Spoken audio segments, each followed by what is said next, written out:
Assalamualaikum warahmatullahi wabarakatuh. Salam Pramuka. Kakak-kakak sekalian, perkenalkan saya Kak Ahmad Jubaidi dari Pangkalan STAI KH Mutakin Purwakarta. Pada kesempatan hari ini kakak akan menyampaikan materi tentang sejarah gerakan pramuka. Baik, langsung saja. Sejarah gerakan pramuka tahap pertama, yaitu pada masa tahun 1908 sampai 1938.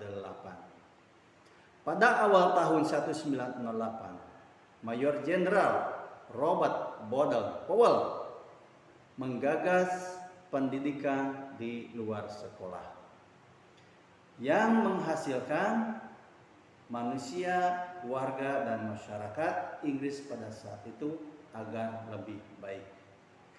Robert Baden Powell menulis satu buah buku yang berjudul Scouting for Boy.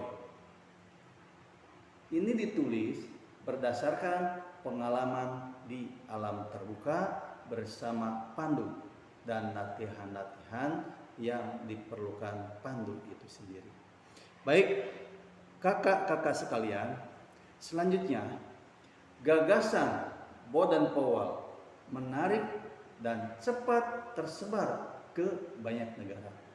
Dan akhirnya banyak negara yang kemudian mendirikan kepanduan. Dan salah satunya adalah negara Belanda dengan nama Pathfinder.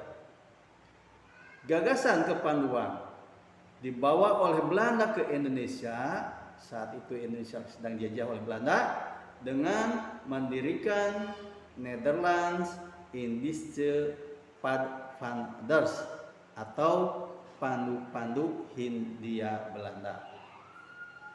Nah, kakak-kakak sekalian, para pemimpin pergerakan nasional di Indonesia mengambil gagasan Baden Powell dengan membentuk organisasi kepanduan yang bertujuan membentuk manusia Indonesia yang baik, yaitu sebagai kader penggerak nasional.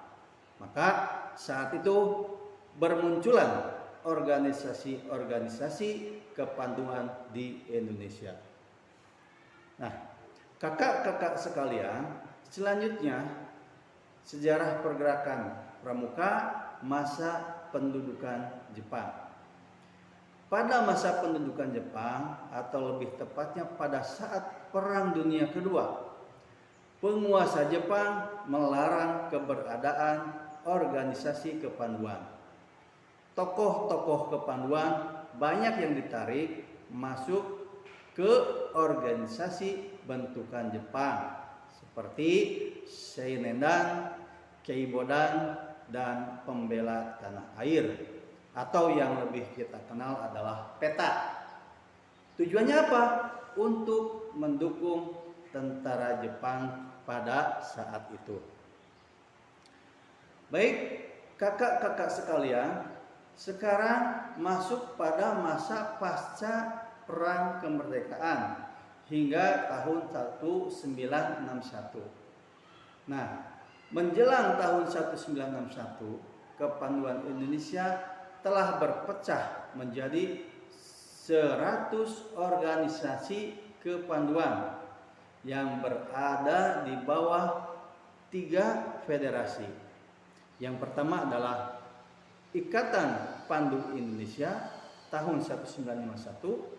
Yang kedua, Persatuan Organisasi Pandu Putri Indonesia, dan yang ketiga adalah Perserikatan Kepanduan Putri Indonesia.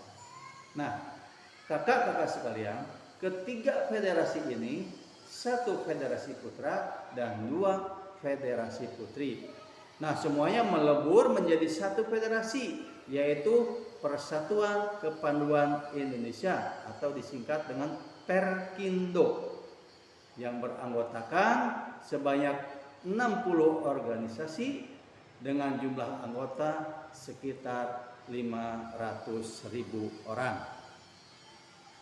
Baik, kakak-kakak sekalian, sekarang masuk ke tahap atau masa tahun 1961 sampai tahun 1999.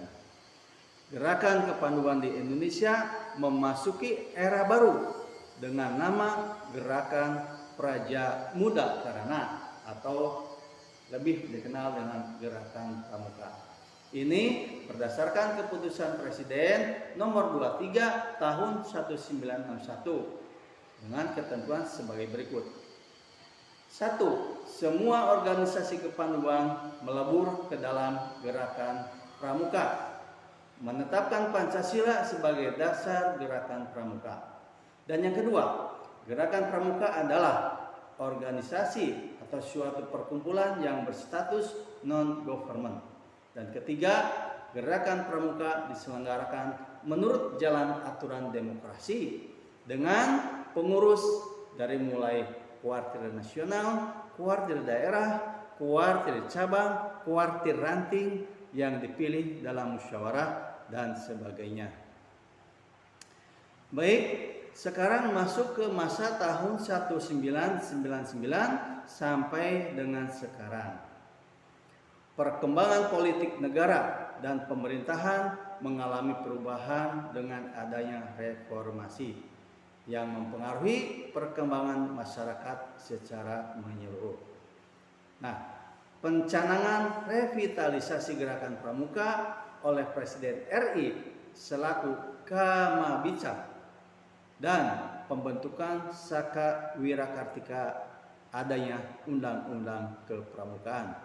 Ini adalah Undang-Undang Kepramukaan yang harus kita jalankan sesuai dengan aturan pemerintah yang berlaku.